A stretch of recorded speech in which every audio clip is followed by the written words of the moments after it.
সময় যে মানুষ এই দেশে তৈরি হয়েছিল সেই মানুষ এক একটা ইতিহাস রয়েছে। শহীদ প্রেসিডেন্ট জিয়াউর রহমান এই ভারতীয় আগ্রাসন বিরোধী কণ্ঠস্বর ছিলেন,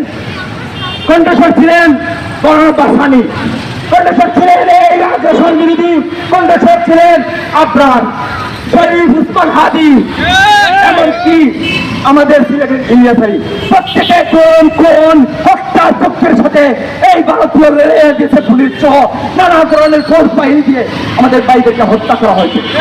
কিন্তু একটা স্পষ্ট বার্তা দিতে চাই, এই সকল শহীদ বীররা হয়তো দুনিয়া থেকে চলে গেছে, কিন্তু লাখো কোটি বীর এই বাংলার জমিনে তৈরি করে দিয়ে গেছে।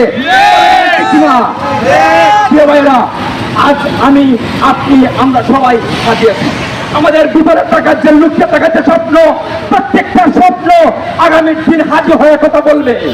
আগামী দিনে এই বাংলাদেশের স্বাধীনতা সার্বভৌমত্ব রক্ষা করতে আমরা প্রত্যেকেই হাজির হব। এখনো আমরা ধৈর্য ধরে বসে আছি, এখনো প্রশাসনকে রেসপেক্ট করতেছি। আপনারা ভালো করে মনে রাখেন, 5 আগস্ট পরবর্তী সময়ে 3 দিন এই দেশে কেউ চালায় নাই।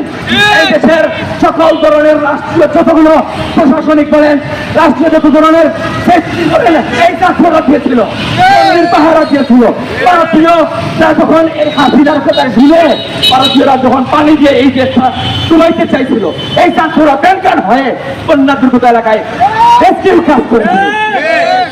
যখন ভারতীয়রা দিনের পর দিন আমাদের দেশের সন্ত্রাসীগুলোকে ওইখানে আশ্রয় দিচ্ছে, মদত দিচ্ছে, ঠিক তখনই আমাদের দেশের সুশীল কিছু ঠান্ডা এই সুশীলরা তখন পাউল নিয়ে রাস্তায় নামে, অথচ নবীর অবমাননার জন্য এরা রাস্তায় নামতে পারে না। এইরকম সুশীলরা চাইছিল এই হাজির কবিতা অফ করে দিতে।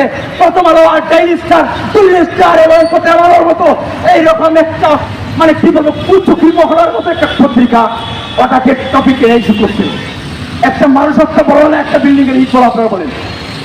একটা মানুষকে হত্যা করে ফেলছে, সেটাকে সাইলেন্ট করে যাচ্ছে, একটা বিল্ডিং এর ইট ভেঙে ফেলছে।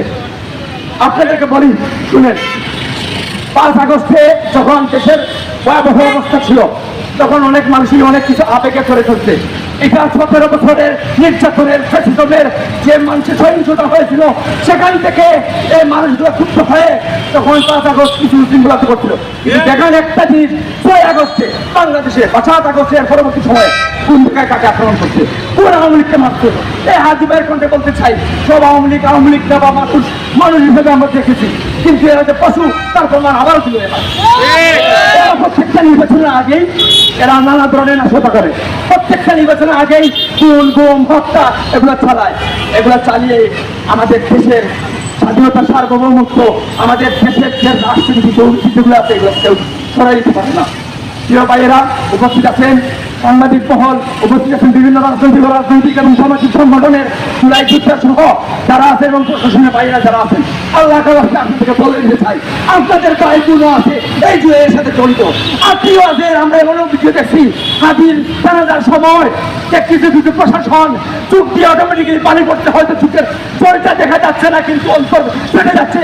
আল্লাহ দোহাই দিয়ে বলি, এই দেশ রক্ষার জন্য যদি আপনাদের নিম্নতম ইমানি দায়িত্বটা যদি না থাকে, তাহলে ভাই এই রিজিক যেখানে আছেন এই রিজিকের পাপ হয়ে যাবে। এখানে থাকতে পারবেন না আপনারা এই দেশের জন্য কিছু একটা করেন।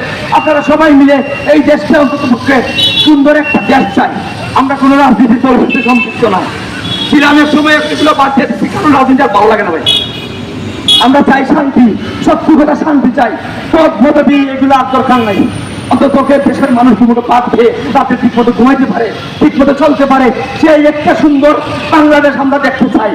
আজকে এখান থেকে লাস্ট যে মেসেজটা দিতে চাই, আমাদের নিরাপত্তা ড্রাইভার আপনারা দিতে পারবেন কিনা সেটা জানি না। যদি জনগণের হাতে ছেড়ে দেন, জনগণ সেই নিরাপত্তার ধারা নিয়ে দিবে।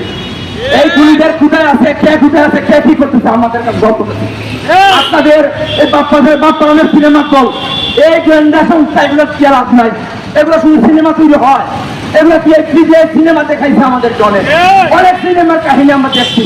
এই স্ক্রিপ্ট বাংলাদেশে চলবে না, সেই সুশীলতাও চলবে না। আপনারা যদি জনগণের কাতারে সেই জনগণের কথা শুনেন, তাহলে এটা ভালো হবে। সেটা হবে আগামী কোন রাজপথে ইনকিলাব জিন্দাবাদ। আপনারা যারা আজকে এখানে উপস্থিত হয়েছেন সবাই মনিটর ওয়ারিয়র পক্ষ থেকে সবাইকে মুবারকবাদ ধন্যবাদ জানিয়ে আজকের কর্মসূচি